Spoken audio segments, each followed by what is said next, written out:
हर व्यक्ति शंकराचार्य नहीं लिख सकता। हर व्यक्ति हर पीठ के आचार्य के रूप में जाकर के जहां तहां वातावरण खराब नहीं कर सकता। पूज्य शंकराचार्य हैं, वो कोई राजनीतिक नहीं है। मैंने प्रार्थना की है भगवान शंकराचार्य जी से कि कृपा पूर्वक वो अपना जो विरोध है उसको समाप्त करके संगम, पवित्र संगम में स्नान करके चोटी खींचना, शिखा खींचना ये पाप नहीं महापाप है, और जो भी दोषी उसको कड़ी सजा मिले। ये दो डिप्टी सीएम भी हमारे पूज्य शंकराचार्य को न्याय नहीं दिला सकते। योगी अकेले पड़ गए हैं क्या? उनके दोनों डिप्टी सीएम अलग अलग राह पर चल पड़े हैं क्या? ये सब कुछ बीजेपी हाईकमान के कहने पर हो रहा है, या फिर शंकराचार्य विवाद को लेकर नाराज ब्राह्मणों को मनाने की कोई कोशिश है? ऐसा है भी तो हो सकता है कि चुनाव से पहले बीजेपी में आपसी कलह और तेज हो जाए। उधर मायावती और अखिलेश ने भी रूठे ब्राह्मणों को अपने पाले में बुलाने का यही सही समय समझा है। साथ ही ये भी बताएंगे कि लोकसभा में राहुल गांधी की वाहवाही क्या शुरू हुई, उनके खिलाफ साजिश होने लगी है क्या? कांग्रेस के कुछ नेता बीजेपी के लिए काम करते हैं या फिर कांग्रेस के सहयोगी दल बीजेपी का काम बनाते हैं? 5 राज्यों के चुनाव से ठीक पहले राहुल के लीडरशिप को लेकर किसने सवाल खड़े कर दिए? राजधानी में इसी की बात। नमस्कार, मैं हूं Pankaj Jha. Brought to you by Rajdhani Besan. राजधानी बेसन स्वाद के लिए कुछ भी करेगा। राजनीति में कभी कोई संयोग नहीं होता, सिर्फ प्रयोग होते हैं। बटुकों को अपने घर बुलाकर उन पर पुष्प वर्षा करना, उनको तिलक लगाना, भोजन कराना एक प्रयोग ही तो है, क्योंकि महीने भर तक डिप्टी सीएम ब्रजेश पाठक चुप रहे। घटना हुई थी जनवरी महीने में, जब स्वामी अविमुक्तेश्वरानंद को संगम में स्नान से रोका गया और उनके बटुक ब्राह्मणों के साथ पुलिस ने ज्यादती की। फरवरी गुजरने को है, कोई कार्रवाई तो हुई नहीं, पर टाइमिंग देखिए। संघ प्रमुख मोहन भागवत लखनऊ पहुंचे और ब्रजेश पाठक अचानक से एक्टिव हो गए। बटुकों को अपने घर बुलाने, पुष्प वर्षा कर उनका सम्मान करने वाली उनकी तस्वीरें बाद में सोशल मीडिया पर डाली गई। उससे पहले ही पाठक कुछ इंटरव्यू में इसका पिच तैयार कर चुके थे। जब उन्होंने बटुकों की चोटी को खींचने को महापाप बताया था, यह भी कहा था कि सब खाता बही में लिखा जा रहा है, कई बरस बाद भी उसको बहुत पाप पड़ेगा। माघ मेले के दौरान जो बटुकों की चोटी को खींचा गया है उसको कोई भी सही नहीं ठहरा सकता। इसी संबंध में एक प्रश्न के जवाब में हमने कहा था, और ये चोटी खींचना, शिखा खींचना ये पाप नहीं महापाप है, और जो भी दोषी उसको कड़ी सजा मिले। यूपी की योगी सरकार में ब्रजेश पाठक समेत 7 ब्राह्मण मंत्री हैं। ब्रजेश पाठक, योगेंद्र उपाध्याय, सुनील शर्मा, दयाशंकर मिश्र दयालु, प्रतिभा शुक्ल, रजनी तिवारी और सतीश शर्मा। शंकराचार्य विवाद पर सब चुप रहे। तो क्या ब्रजेश पाठक ये सब बीजेपी के केंद्रीय नेतृत्व के कहने पर कर रहे हैं? पार्टी को ऐसा तो नहीं लग रहा कि बीजेपी का कोर ब्राह्मण वोटर उनसे छिटकता जा रहा है, जबकि मुख्यमंत्री योगी आदित्यनाथ इस मुद्दे पर अलग लाइन लेकर चल रहे हैं। हर व्यक्ति शंकराचार्य नहीं लिख सकता। हर व्यक्ति हर पीठ के आचार्य के रूप में जाकर के जहां तहां वातावरण खराब नहीं कर सकता। उन मर्यादाओं का पालन सबको करना होगा। एक जिम्मेदार और मर्यादित व्यक्ति कभी इस प्रकार का आचरण नहीं कर सकता,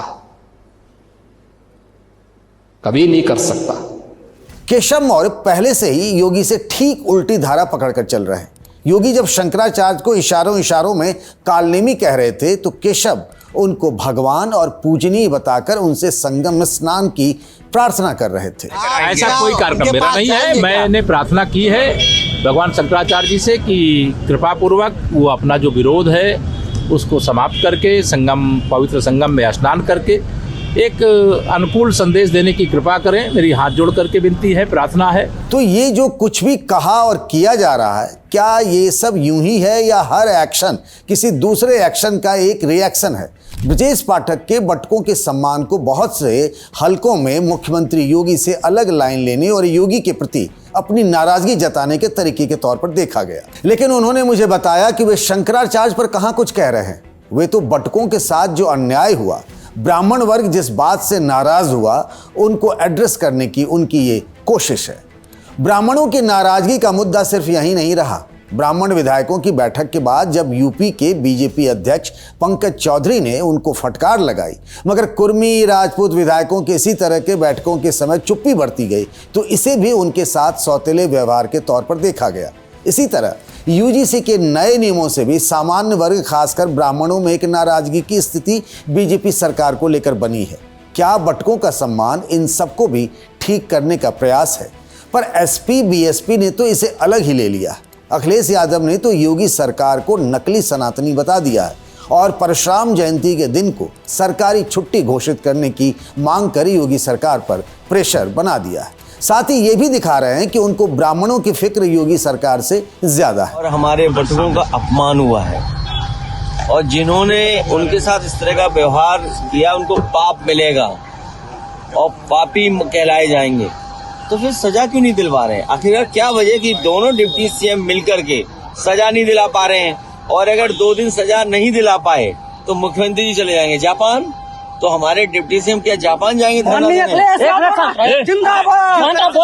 वैसे भी यूपी के हालिया राजनीतिक इतिहास देखकर भले ये लगता हो कि ब्राह्मण बीजेपी के कट्टर समर्थक है, पर एक दौर में ये हाथी और साइकिल की सवारी भी कर चुके हैं। तो क्या 2027 में कमल को किनारे रख ब्राह्मण वोटर्स कोई नई राह पर निकलने वाले हैं? वहीं इन मुद्दों पर सीएम और डिप्टी सीएम ने जो अलग लाइन पकड़ी है, क्या वो ब्राह्मण वोटर्स को साधने की कोशिश भर है या फिर बीजेपी के भीतर कुछ तो खौल रहा है जो आगे और भी शिद्दत से सामने आएगा? क्या कांग्रेस के अंदर कुछ नेता बीजेपी के लिए काम करते हैं, जिनमें से कुछ ठीक चुनाव से पहले पाला बदल लेते हैं, फिर बीजेपी के चुनावी एजेंडे के हिसाब से बयानबाजी कर नैरेटिव सेट करने लगते हैं? असम में भूपेन बोरा पार्टी के कैंपेन कमेटी के चेयरमैन थे, पर चुनाव नजदीक देख भगवाधारी हो गए तो गए ये कहकर गए कि असम कांग्रेस मुस्लिम परस्त हो गई। ये वही लाइन है जो हिमंता बिस्व शर्मा या फिर बीजेपी को सूट करती है। उनके बारे में हम क्या कहें? असम कांग्रेस के अध्यक्ष गौरव गोगोई खुद कह रहे हैं कि बोरा कांग्रेस में रहते हुए सारी जानकारी हिमंता को पहुंचाते थे। खैर, कांग्रेस की समस्या सिर्फ उसके भीतर बैठे ऐसे नेता नहीं, कांग्रेस के सहयोगी दल भी कम कहाँ। ठीक चुनाव के समय वे ऐसा कुछ कहने या करने लग जाते हैं कि लगता है सब कुछ बीजेपी को फायदा दिलाने के लिए हो रहा है। 2024 का लोकसभा चुनाव आपको जरूर याद होगा। ममता बनर्जी ने एक झटके में इंडिया गठबंधन को तब पंक्चर कर दिया था, जब उन्होंने ये कहा कि इस गठबंधन के कन्वीनर यानी संयोजक के तौर पर उनको नीतीश कुमार मंजूर नहीं है।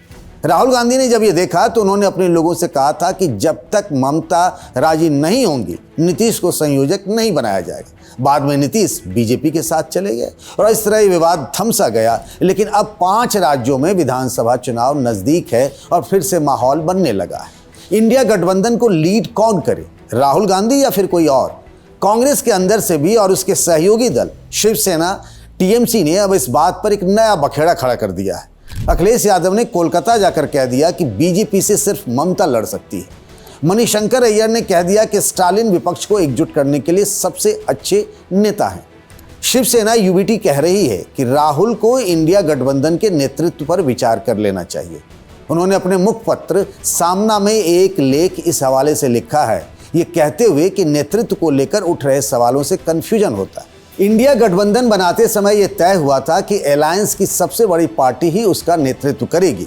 इस हिसाब से तो राहुल ही विकल्प होने चाहिए, पर सबको ये बात हजम नहीं हो रही है। संसद के बजट सत्र के पहले हिस्से में नरवणे की किताब के हवाले से भारत चीन सीमा विवाद पर या फिर एप्स्टीन फाइल्स के कारण ट्रंप के सामने मोदी के सरेंडर की जो बात की, उससे वे चर्चा में तो आए, लेकिन उनको ये भी ध्यान देना पड़ेगा कि ठीक उसी समय जब उन्हें बोलने नहीं दिया जा रहा था तो विपक्षी पार्टियों ने उनके समर्थन में न बोलने का रास्ता चुना। संसद के अंदर, यानी संसद के अंदर तो उन्होंने ये दिखलाया कि वे एकजुट हैं, पर सदन के बाहर एकजुटता बिखराव का रूप क्यों अख्तियार कर रही है? बाहरी तो बाहरी कांग्रेस सांसद कार्ति पी चिदम्बरम ने दिलचस्प लाइन ले ली है। कहा है कि पहले नीतीश कुमार संयोजक हो सकते थे और उनके बाद ममता बनर्जी, उद्धव ठाकरे या स्टालिन ये जिम्मेदारी संभाल सकते थे। ये पद हर साल रोटेशन के आधार पर बदला जाना चाहिए था। अगर गठबंधन का संयोजक प्रमुख दल की बजाय किसी रीजनल पार्टी को दे दिया जाए तो यह गठबंधन सफल हो सकता है। कार्ति चिदम्बरम पी चिदम्बरम के बेटे हैं।